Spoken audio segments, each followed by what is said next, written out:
É a pior prova de inglês que tem por aí nos vestibulares nacionais. Eu sinto muito por falar isso e não é minha intenção desrespeitar colegas. Porque quem elabora a prova de vestibular são meus colegas e talvez meus professores. Talvez algum deles tenha sido meu professor em algum momento.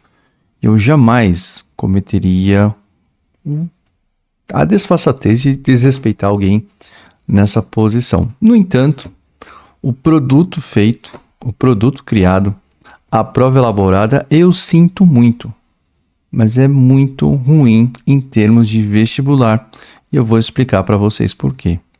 Eu vou corrigir a pedidos a prova da Universidade Estadual de Minas Gerais e eu vou mostrar para vocês por que é uma prova ruim.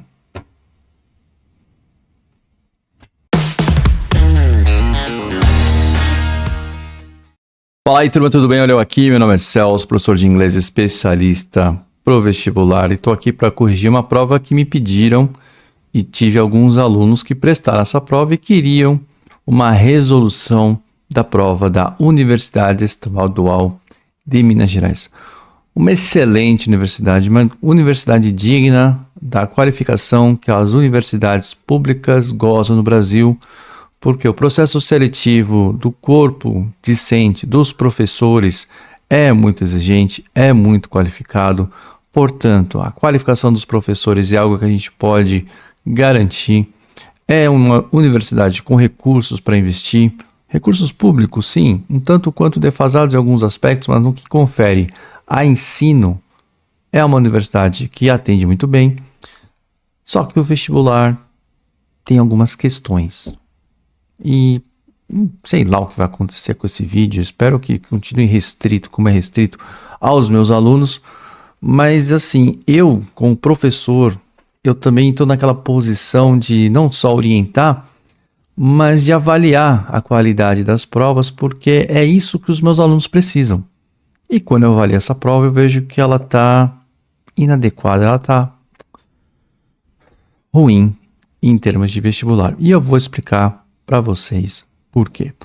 Vamos lá, eu vou mostrar aqui para vocês, como sempre, a gente tem que começar, qualquer vestibular, a gente tem que começar pelo edital. O edital é aquilo que a banca nos envia, nos comunica, nos informa sobre o que a gente deve esperar da prova. Vocês vão perceber, tem um edital e tem um histórico das provas. Às vezes, o edital não conversa com aquilo que aparece na prova, mas a gente tem que ler tanto um e praticar o outro. Então, sempre leia o edital. Não quer ler o edital? Vem aqui que eu leio o edital para você, eu explico o edital para você e depois pratique a prova. Eu sempre resolvo a prova aqui com você. Então, vamos lá. Vamos ver o edital da Universidade Estadual de Minas Gerais. Uma prova que muitos alunos me enviaram. Então, aqui, primeiro eu vou te mostrar o edital. Como você pode ver, quer dizer, não pode ver absolutamente nada. Não dá para aumentar essa letrinha. Então, o que eu fiz? Eu peguei esse texto aqui, copiei e joguei aqui no slide. Pronto, agora você está vendo. Então, vamos lá. Língua estrangeira, inglês. Competência de leitura de textos e compreensão de textos em nível médio. Excelente, correto? Nada diferente. Toda a prova de inglês é nível de vestibular que se preze, vai te cobrar o quê? Essa leitura fluente em textos em inglês. Por quê? Porque é a vida real da universidade. A universidade é a casa do conhecimento. E hoje, século XXI, onde vivemos, a leitura do conhecimento é feita em inglês. Se você é um professor francês, você vai publicar em inglês para o mundo inteiro ler. Se você é um médico croata, você vai publicar em inglês. Ninguém vai ler você em croata, só seus colegas. A mesma coisa no Brasil. Você é um médico brasileiro, você vai ter que dar um jeito de aprender inglês para poder publicar. O inglês hoje é a língua franca, é a língua universal, é a língua acadêmica por excelência. E me espanta muito, às vezes, eu ainda ter que vir aqui e explicar isso. Na verdade, não me espanta, porque o papel do professor é esse mesmo, explicar. E eu explico quantas vezes forem precisas, quantas vezes forem necessárias te explicar que o inglês é parte. Por qual motivo? Não vem ao caso aqui explicar, porque você sabe quem venceu a Segunda Guerra Mundial, é um país de língua inglesa e tudo mais. Então, é isso. Tem que saber inglês. Então, até aqui, tudo bem.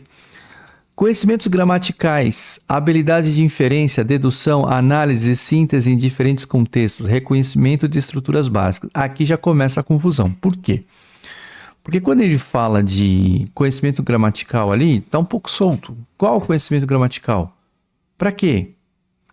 Dedução, inferência, análise e síntese em diferentes contextos? Perfeitos. Reconhecimento de estruturas básicas. Reconhecimento de estruturas básicas. Reconhecer estruturas. Vai te pedir gramática. E gramática, no âmbito do vestibular, para que você precisa saber uma regra gramatical? Você precisa dominar a expressão de uma língua. Para que serve a regra na gramática? Primeiro, para uniformizar o idioma. Para não virar essa bagunça que a pessoa fala o que quer e acha que os outros têm que entender. Não. Existe uma norma para que seja aonde você estiver, a pessoa vai entender o que você está falando. Então, eu sou brasileiro. Uma pessoa lá em Manaus escreve um texto. Se ele escreve dentro da norma culta, eu aqui consigo entender.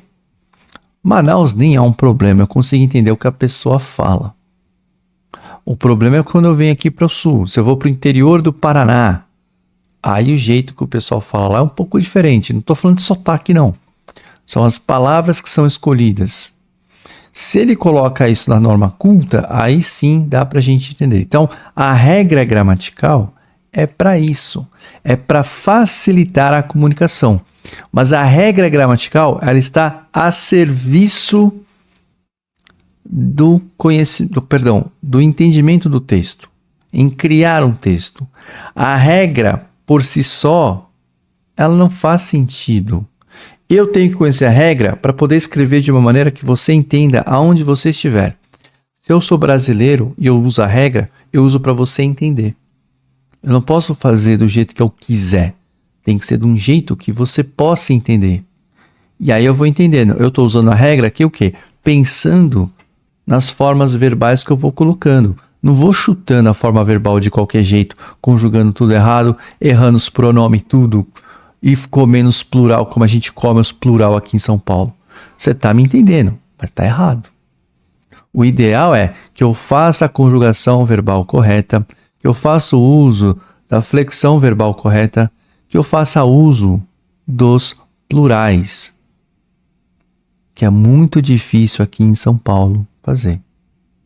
É muito difícil. Por quê? Por razões que não vem ao caso discutir aqui agora, de influência migratória, de países que vieram para cá, países que mandaram seus imigrantes em línguas que não existe o S no plural. Eu estou falando italiano, mas também estou falando do árabe, que tem uma grande influência aqui. Não tem o S pro plural nesses idiomas. Aí a gente fica aqui comendo os S. A gente aqui come tudo os S nas coisas. Posso falar assim? Você vai me entender, mas vai chamar. Vai dar um estranhamento. Eu não posso escrever assim numa redação. Então a regra gramatical é para isso. Mas quando eu coloco dominar a regra acima do entendimento, a gente tem um problema. Aí vocês vão ver o problema aqui. Continuando. Língua. Perdão, eu errei aqui, tá? Estruturas básicas da língua. Conhecimento de gramática em nível funcional como acessório. Aí é o que eu acabei de falar. O conhecimento da gramática em nível funcional como acessório. Mas eu não vou pedir isso na prova. Tá certo? Eu vou saber a gramática para poder ler o texto. Por exemplo, no meu curso, o que eu ensino para você? Pronome relativo, conjunção. Teoricamente isso é gramática? Teoricamente sim. Mas isso é pedido para ver se você consegue ler o texto. Esse domínio é muito mais de vocabulário, saber a função que essas palavras estão exercendo, até em termos de sentido, do que saber a regra. vem com vírgula, depois sem vírgula, esse tipo de coisa.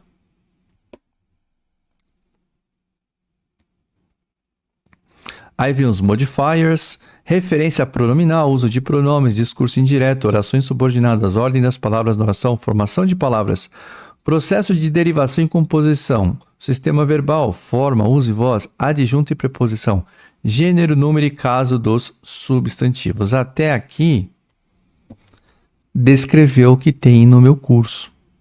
E até aí, descreveu o que as provas querem, mas tem um negocinho ali que ficou solto. O que ficou solto ali? Conhecimentos gramaticais e qual? Conhecimento da gramática em nível funcional. Você tem que conhecer, mas eu não acho certo colocar isso como um pedido na prova. Por que eu não acho isso certo no nível do vestibular?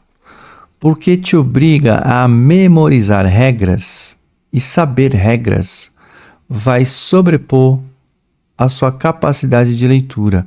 Eu prefiro muito mais o estilo da prova da FUVEST, da VUNESP, da Unicamp. A Unicamp com asterisco, tá? Porque a última prova foi uma bomba, tá certo? A maior prova disso é o seguinte: provas que a gente tem aí fora. Universidade Estadual do Ceará. Quando eu falo fora de São Paulo, tá? Onde eu tô e onde eu trabalho. Universidade Estadual do Ceará. Era uma prova que cobrava muita gramática. De uma maneira interessante, mas cobrava bastante. Você era obrigado a saber algumas coisas além. Por conta da prova da Estadual do Ceará, eu coloquei coisas no curso, tanto do cursinho que eu trabalho, quanto no meu curso. A prova da Federal do Rio Grande do Sul, uma das provas mais exigentes que nós temos aqui. Também. Por consequência, Federal do Paraná, muito exigente. E por aí vai. Todas essas três provas que eu citei, que eu mais ia atrás por conta de questão, Federal do Paraná, Federal do Rio Grande do Sul e Estadual do Ceará, mudaram o perfil das suas provas nos últimos anos para valorizar muito mais o quê? Domínio. Meu garoto tá dormindo aqui, tá tossindo. Se você tá aqui até essa hora vendo o vídeo, você não vai se importar com uma criança tossindo, não é verdade? Inclusive, vamos fazer o seguinte aqui. Eu vou fazer um negocinho rapidinho aqui com você. Vocês que querem ser médicos, sabem alguma coisa de medicina? Comenta aí o que é bom dar para uma tosse de uma criança de 14 anos. A criança não, adolescente, né? Põe aí nos comentários o que vocês recomendam. Tá com essa tosse intermitente aí que não tem jeito. Voltando. Como eu ia dizendo, a Estadual do Ceará, Federal do Rio Grande do Sul, Federal do Paraná, eu conheci numa seleção de questões, buscando questões, e eu vi que essas provas eram muito mais pesadas em termos de gramática. Nos últimos anos, elas diminuíram a carga em gramática e aumentaram em vocabulário, compreensão de texto, e a gramática que essas três provas pedem, a gramática está voltada para a formação da compreensão do texto. Infelizmente, não é algo que a gente vai ver aqui nessa prova da Universidade Estadual de Minas Gerais. Eu sinto muito, mas não é isso o que a gente vê aqui. E por que isso é ruim? É ruim porque os alunos sofrem. Tô defendendo o aluno? Tô. Por quê? Porque você tem que fazer uma preparação adequada. E 95%, não é mais, 99% dos alunos que me procuram são alunos que querem medicina. Por quê? Porque os outros alunos estão nem aí. Eles não precisam gabaritar a prova. Hoje tem que gabaritar a prova. Então eles podem ignorar o inglês. Acreditam nisso, né? Pode ignorar o inglês. Uma hora o inglês vai buscar. Eu acabei de falar que o inglês é a língua do conhecimento universal hoje. Pode até ignorar o inglês, mas uma hora o inglês vai buscar. Então um aluno que vai para medicina tem que gabaritar a prova. Não pode perder questão nenhuma. De inglês, jamais. E aí o que acontece? Ele estuda de uma maneira inteligente, ele estuda de uma maneira que faz sentido para a vida. Você aprende o inglês no vestibular, é o inglês que você carrega para a vida. Eu tenho perguntado para os meus alunos aprovados. E aí, uma semana de aula, já teve inglês, não teve? Já tem inglês. Já tem que ler artigo em inglês. Não dá tempo de traduzir nem adianta. E hoje com inteligência artificial não vai ter tradução.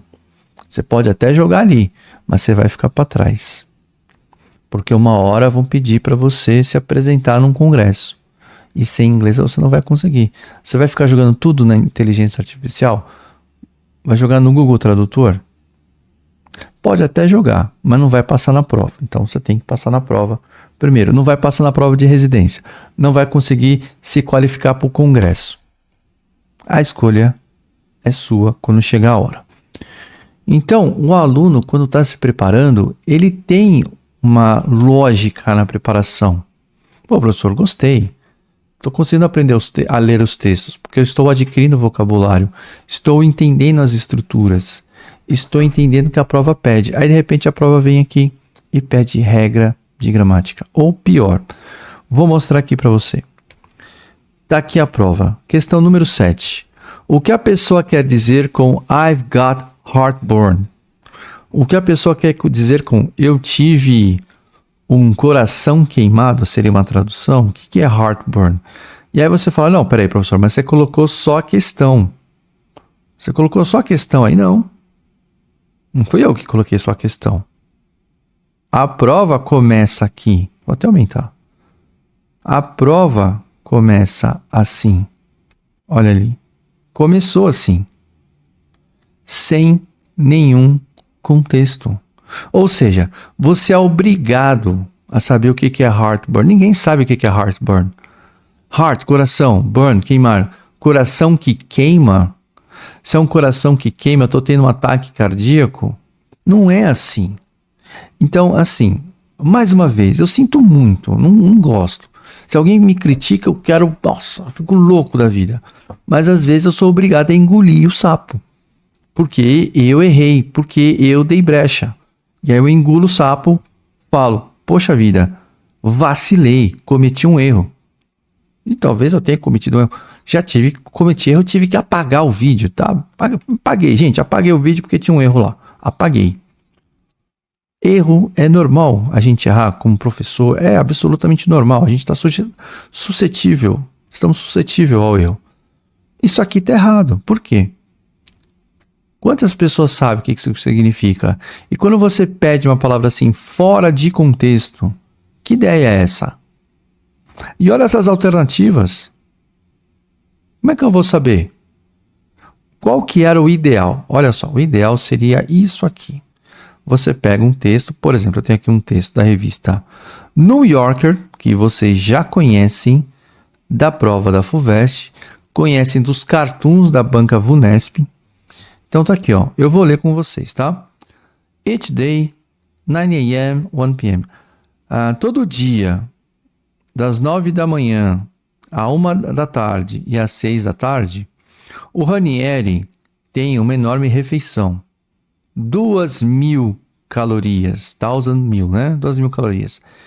E é instruído a comer o quanto ele quiser. As much as he like it. O tanto que ele quiser. Então, o Ranieri está participando de uma experiência, de um estudo, e chegam para ele, ó, das 9 você vai comer café da manhã, né? À 1 você vai comer almoço. Às 6 você vai comer janta.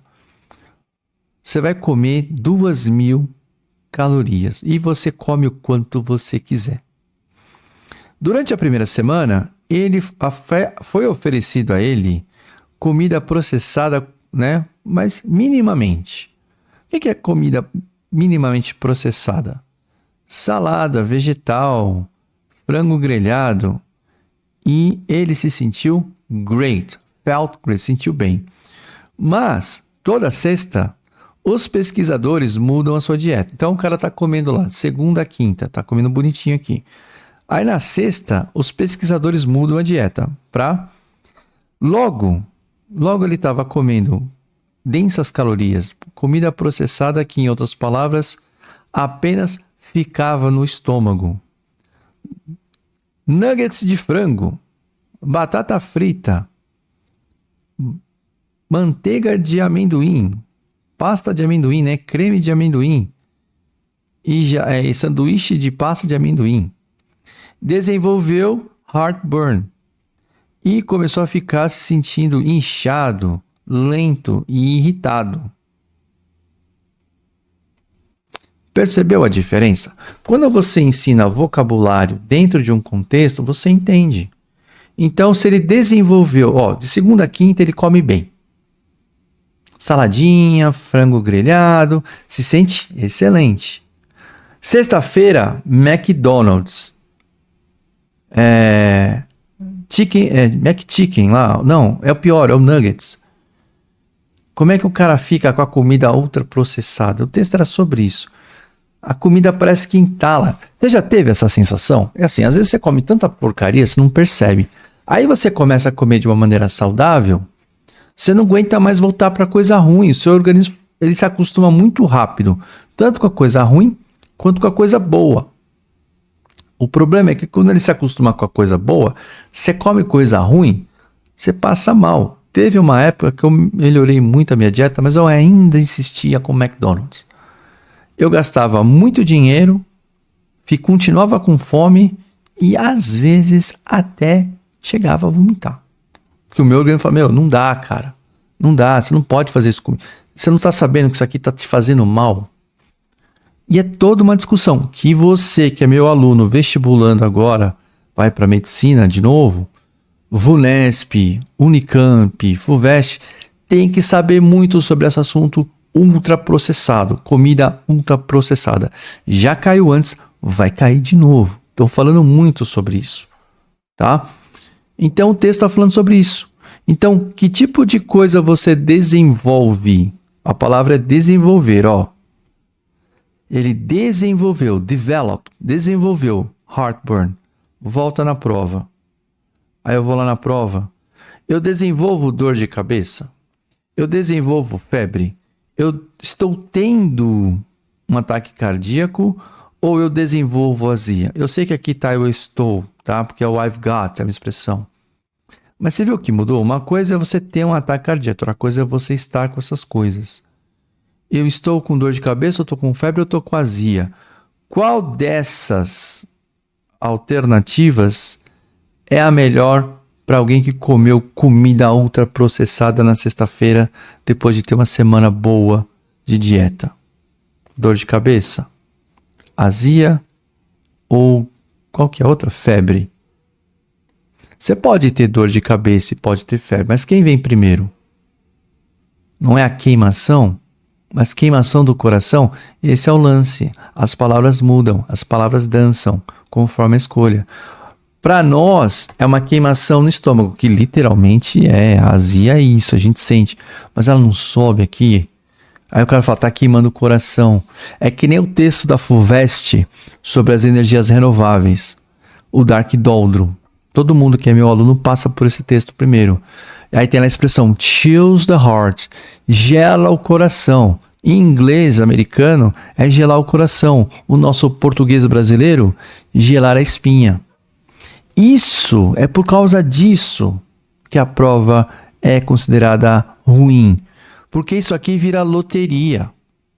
Pô, como é que eu vou saber? Tá largado, tá solto.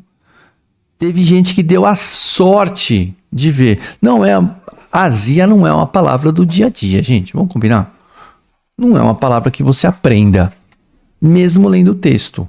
Agora, se você é um leitor de texto, você aprendeu heartburn aqui. E é o que eu falo. Os meus alunos aprendem lendo os textos. E é a melhor maneira de aprender. Eu sou revolucionário? De forma alguma. Eu tive os melhores professores. E talvez algum deles seja meu professor na Universidade Estadual de Minas Gerais e eu não estou sabendo. Ou o pessoal que compõe a banca. Porque a vida é assim, a gente não sabe. Sei lá, às vezes o professor está fazendo uma coisa que ele não acredita. Ou está cansado. Está sem ideia. Ou a universidade... Assim, a gente não sabe. A gente não fala do que a gente não sabe. O que eu sei é, essa questão é ruim. Essa questão pode ter eliminado candidatos preparados. O que é um candidato preparado? É um candidato que, mesmo não sabendo o que é heartburn, ele lê tudo isso aqui e fala, cara, só pode ser azia. É assim que a gente aprende. E é isso que faz a gente ficar feliz. Pô, isso aqui realmente é educativo. Isso é uma habilidade desenvolvida. Isso você leva para a vida. decorar a questão, decorar a palavra não é uma coisa que você leva para a vida. Memória é importante, é. Talvez agora você nunca mais vai esquecer o que é heartburn. Eu tô sofrendo aqui. Talvez você nunca mais esqueça isso. Mas quem te ensinou? O erro na prova ou ter lido o texto da New Yorker? Esse é o padrão. Um aluno, para ser aprovado em inglês hoje nas principais universidades, gabarita inglês se tiver nível para ler a New Yorker sem susto. Se tiver nível para ler a Economist sem susto. E é por isso que eu sou feliz fazendo o que eu faço, porque realmente eu ensino alguma coisa de valor. Não é ficar memorizando palavra solta, que não faz o menor sentido. Isso era no tempo da escola do meu pai. Era assim, nos anos 50. Já passou, já melhorou. Hoje a gente sabe até como é que o cérebro funciona. Não funciona assim. Não é assim que se aprende. Assim só dá dor e sofrimento. Sinto muito por falar isso, tá bom? 8. Qual é o início correto da segunda frase? Aqui, eu gosto desse tema, eu adoro esse tema. O que ele está pedindo aqui para você é conditionals, condicionais. Existe uma regra na condicional. Eu gosto porque, assim, o inglês é uma língua que não tem tanto verbo assim. Eles não têm conjugações verbais, mas eles falam as mesmas coisas, porque acontecem as mesmas coisas que acontecem com quem fala inglês, acontece com a gente. E a língua é a expressão de ideias, sentimentos e desejos. Então, a língua acha a sua forma de expressar as coisas. O que a gente está falando aqui? De coisas que a gente gostaria que acontecesse no futuro. Mas para a coisa acontecer no futuro, você tem que ter uma condição no presente. Eu estou falando o quê? Da first conditional, da primeira lei da regra condicional. Eu, brasileiro, falando português, eu tenho conjugação verbal. Eu tenho o verbo iria, poderia, para expressar essa ideia. O inglês não tem. O inglês tem o verbo base e usa um modal verb para fazer essa conjugação. Por exemplo, ali está o verbo to buy, tá vendo? I will finally be able to buy. Então, esse will está chegando ali para o verbo comprar. Embora você, do jeito que está colocado ali, o modal verb sempre é seguido pelo verbo no infinitivo. O verbo no infinitivo é o verbo to be. Eu finalmente serei capaz de comprar uma grande casa que vimos durante a nossa última viagem ao Canadá. É isso. Eu finalmente, no futuro, eu will be, eu serei. Podia estar will buy, que seria eu comprarei. Mas eu não falo assim em português. É o verbo correto, eu comprarei. Seria, a gente fala, eu vou poder comprar. E o poder é o modal verb, que é o can, que é o could. Que eu poderia, na verdade, é o segundo tempo da condicional, tá? Aqui é o primeiro. A primeira condicional, a regra é o seguinte. Uma coisa acontece hoje no presente e você vai ter uma consequência que você deseja no futuro. Então fica simple present, modal present. O will é o modal, é a conjugação do presente. Indica futuro, mas a conjugação verbal é no presente. Então, o que ele quer aí é ver se você sabe a regra do conditional. Se você vai ali para traduzir, se lascou.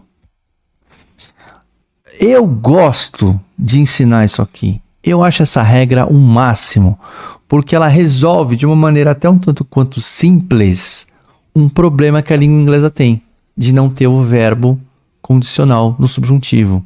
Então, ela cria a estrutura para passar isso. Então, eu tô ali, ó.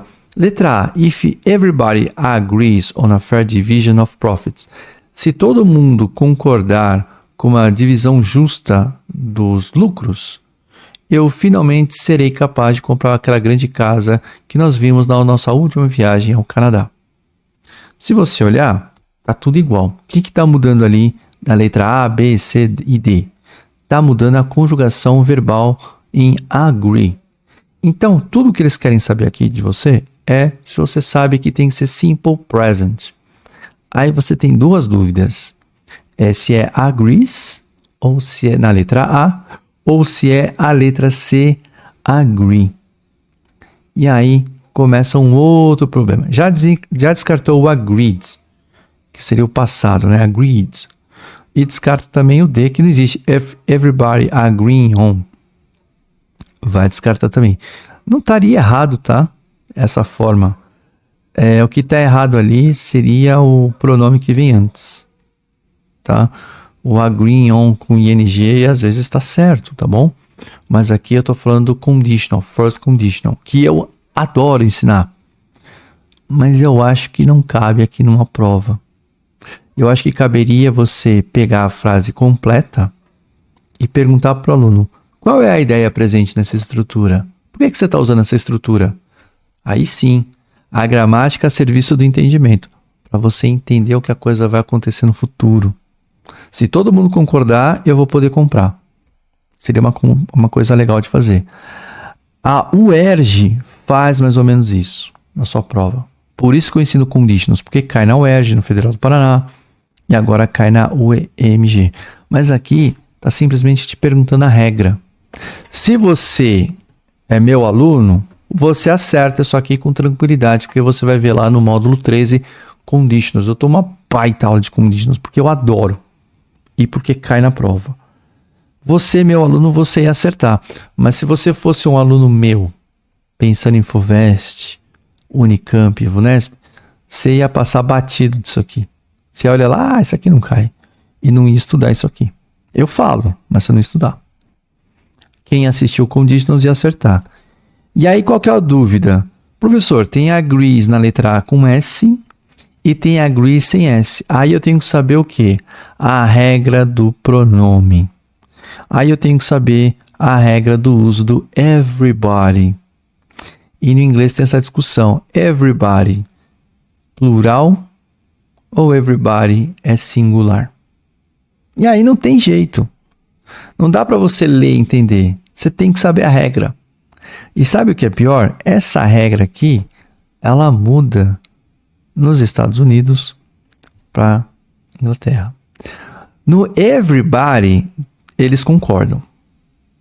Então, everybody nos Estados Unidos e na Inglaterra, no Reino Unido, melhor dizendo, né? Everybody nos Estados Unidos e na Inglaterra é considerado o quê? Terceira pessoa do singular. O everybody vira um ente só. Portanto, everybody é visto como singular. É como no português, a gente. Nós vamos, a gente vai. Nós concordamos, a gente concorda. Ah, professor, então eu posso usar essa regra do agente? Eu não gosto disso, porque eu falo uma regra, vai aparecer uma outra regra. Uma exceção para confirmar a regra. E vocês levam a ferro e fogo tudo que a gente fala. Eu entendo isso. É confiança na autoridade do professor. Mas o professor fica com medo de que você se prenda à regra e tente entender o contexto. Nesse caso, Estados Unidos e Reino Unido concordam com everybody agrees. A 8 é letra A. Simple present, modal present. Fechou o condicional.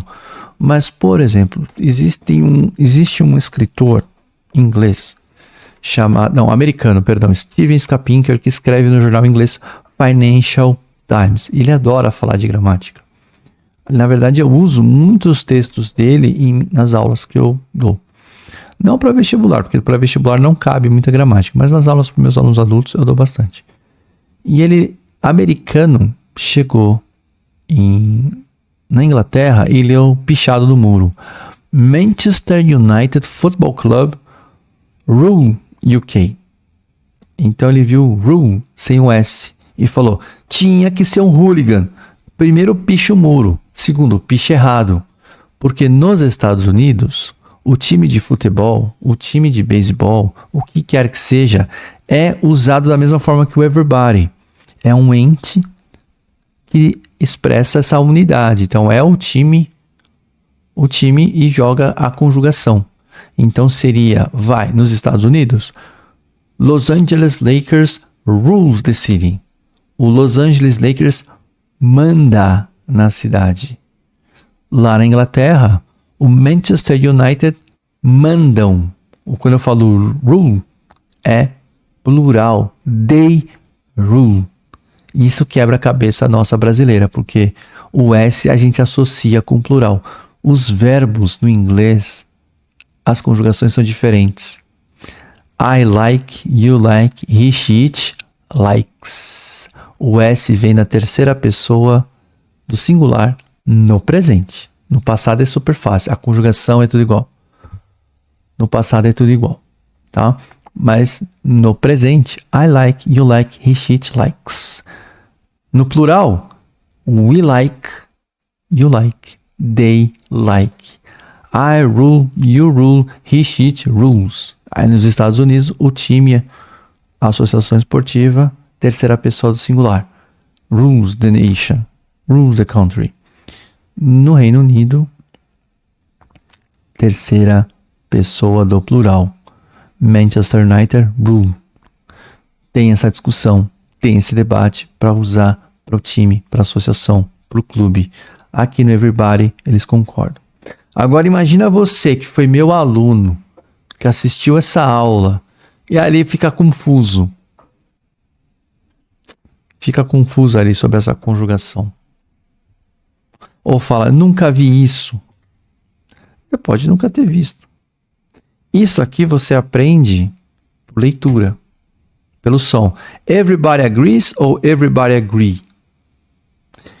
Duas questões que já destruiu a moral do aluno.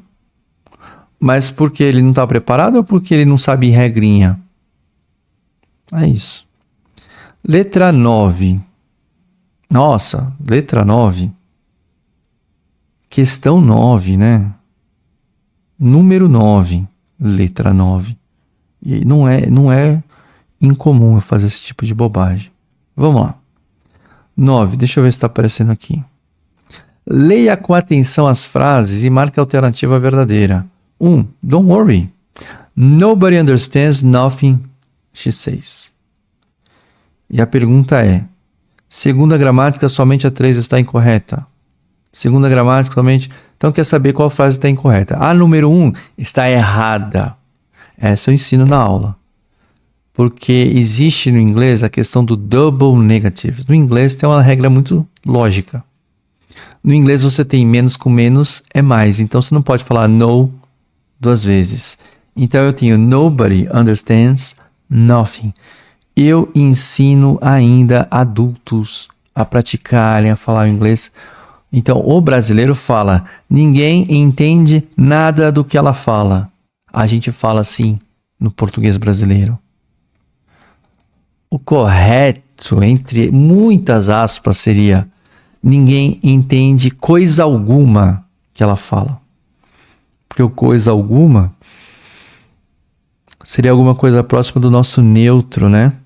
No inglês não aceita. Então seria, nobody understands anything that she says. Então a 1 está errada. Se a 1 está errada, eu considero a A, eu já elimino a B, eu já elimino a D. Então já sei que a 3 está certa. Ó. No one says hi mom anymore. Ninguém mais diz hey mom, no more, não anymore. Então tá certa a 3, eu já sei que tá certa. Então a minha questão é saber se a 2 tá certa, né? Ou se a 4 tá errada. Eu vou dar uma olhada nisso agora. Não, a 2 está correta, né? Porque entre a A e a C, a 2 nem é citada. Então a 2 está assim. Wait a minute, Dorothy. There is someone at the door. Espera um minutinho, Dorothy. Tem alguém na porta. É uma afirmação, não é uma pergunta, tá? Então a 2 está certa. Eu vou ver a 4. There isn't anyone. Tá certo, negativo com anyone. Here to help you. Não tem ninguém para te ajudar aqui. Não tem ninguém. There isn't no one. Não tem ninguém? Não. Eu não posso usar o double negative. Se eu já usei o not no isn't, eu não posso falar no one. Eu falo anyone, porque o N fica neutro. Aí eu não cometo o erro do double negative. Portanto, a 4 está certa. Só tem uma errada. Quem está errada? Somente a 1 está incorreta. Eu tinha cortado, né? A 2 está certa, a 3 está certa e a 4 está certa. Errada é só a 1. Ou eu estava certo? Era B e a D, né? Era saber se a 4 estava certa. A 4 está certa. Tinha que saber a regra do double negatives. Essa eu tolero, essa eu aceito. Porque a regra do double negatives a gente sempre fala, é presente. Já aconteceu de aparecer no Enem. Então, o double negatives é importante por quê? Deixa eu te falar por que o double negatives é importante. Por que eu não fico bravo com a regra do double negatives? O que as provas do vestibular se preocupam? Com as variações linguísticas e evitar preconceito linguístico. Então, assim, existem populações que usam double negative de propósito. Antes era porque não sabia. Não tinha conhecimento da regra. Hoje é uma forma de afirmação cultural. Quem adora isso que eu acabei de falar? Unicamp e o Enem. E não é à toa que tanto a Unicamp quanto o Enem já fizeram questões sobre double negatives como uma expressão de uma variação linguística. Então, sabendo dessas provas, pedindo isso, não porque é a regra correta, mas que é um indicativo de uma variação linguística, essa aqui eu achei legal. Essa aqui eu tolero. Professor, a sua base é FUVEST, FUVEST, Unicamp e a VUNESP? É sim. Porque eu acho que eles fazem as melhores provas de inglês. Sim. Baseado em quê? Baseado no padrão Cambridge, que é bem legal. E baseado no fato de você ter uma habilidade de leitura de texto. E essa atenção às variações linguísticas que devem ser não respeitadas ou copiadas, mas reconhecidas, digamos assim. Eu gostei da 9, mas eu já não gostei da 10. Se você entrar no meu curso, na aula 3, pronome, vai ter essa tabelinha lá. Igualzinho, tá? Mas a tabela não é para você memorizar, a tabela é para te ajudar a se familiarizar, aprender a dar os seus primeiros passos no idioma, tá? Então o que você tem ali? Na coluna aqui, ou eu olhando para você, você lendo, a sua coluna da esquerda, os pronomes pessoais quais? Da primeira pessoa. Eu, você, ela, ele, a coisa, você, nós. Mudou a ordem, inclusive, né? Colocou you, trocou a ordem do livro. Porque assim, primeira pessoa do singular, segunda pessoa do singular, terceira pessoa do plural, he, she, você sabe, né? Eu vou falar, é it. Tá certo? Qual que é o espaço ali do it? E aí não dá pra saber, né? Porra, não dá pra saber. Peraí. É ali. Ah, 1, 2. Tá de baixo pra cima, né? Então é essa sequência. De baixo não é assim. É 1, 2, 3. Então, you no plural, no pronome ali. Depois o she, quer saber qual que é o correspondente. Então já sei que ali no singular é a terceira lacuna. Então a terceira lacuna, só vou eliminar a letra D, que está com its com S, que não é plural, tá? Its com S do jeito que está ali, e também não é a contração de it is do verbo to be. Isso aí é do pronome possessivo, que não é o caso ali. Na segunda coluna eu tenho pronome do objeto. Então a primeira coluna é do sujeito, a segunda do objeto. Eu estava falando que inverteu a ordem ali, né? Será que foi de propósito isso? Será que foi pensado isso? Falou, vou inverter a ordem para complicar. Pô, gente. Pô, eu tenho certeza que vocês conseguem fazer melhor que isso. Na moral. De verdade. Quer fazer uma prova boa? Grifa o pronome e pede para quem que ele se refere. É a melhor questão. O Unesp faz isso demais. O VUNESP, no caso, né? A FUVEST fez um negócio muito legal com um cartoon da ambiguidade do pronome her, que é a resposta da lacuna 2, que é o pronome do feminino no objeto she vira her. Então já vou eliminar o B e vou ficar com A e o C. Que é uma maneira legal de aprender esses pronomes? Canções dos Beatles. And I love her. Eu a amo. O she, I love she? Não. She loves you. Aí sim, she, ela é o sujeito. Ela ama você. E você é o objeto? É igual. Sujeito e objeto pro you é o mesmo. É o mesmo. Então o primeiro é you, o segundo é her, o terceiro é it. Tem algum já? You, her, it. Tem a e c. Tá? Não, I, your. Então é C. You, her, it. Olha lá, you, que mudaram de posição. You é igual no singular e no plural. Adoro essa rima. O you é igual no singular e no plural. E o último, né? We, us. Singular, they. Eles, elas, as coisas, os conceitos, as ideias. Them. A diferença do them pro they, muito aluno confunde ainda. Anote aí. O them é o they no objeto. Só isso. I love them. Os Beatles é a banda da minha vida. I love them. Se eu considerar os integrantes. Mas se eu considerar a banda, a questão anterior, a questão 8, I love it. Poderia ser assim. O que? It, a banda. Mas o comum é falar I love them. Eu amo a banda, os integrantes, como eles fazem, certo? Beleza? Ficou esquisito o que eu falei, né? Mas enfim. Vamos repassar? Então, você tá aqui comigo, eu tô indignado. Nossa, soltando bile pelo fígado, coisa horrorosa. Que desrespeitoso. Mas é isso. Então, 7. A7, azia, letra D. A8, letra A. E a questão 9, letra D, só um tá incorreta. Questão número 10. Fizemos aqui a sequência dos pronomes, então é you, her, it. Já é a letra C na 10, com tranquilidade. Vamos para 11. Pô, essa aqui é quinta série, gente. E alguém vai falar, pô, se é quinta série tem que saber. Gente, como é que é uma aula de inglês na quinta série? Tem adulto que não sabe. Tem que saber, vai. Tem que saber, concordo, tem que saber. Mas você não pode pedir isso num vestibular de alto nível. Você não pode pedir isso aqui no vestibular, gente. Pelo amor de Deus.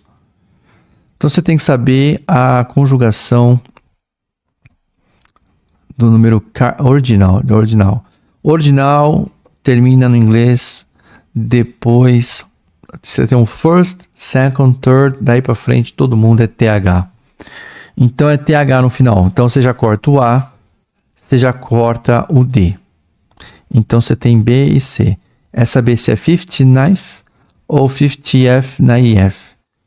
A terminação vai só no último número.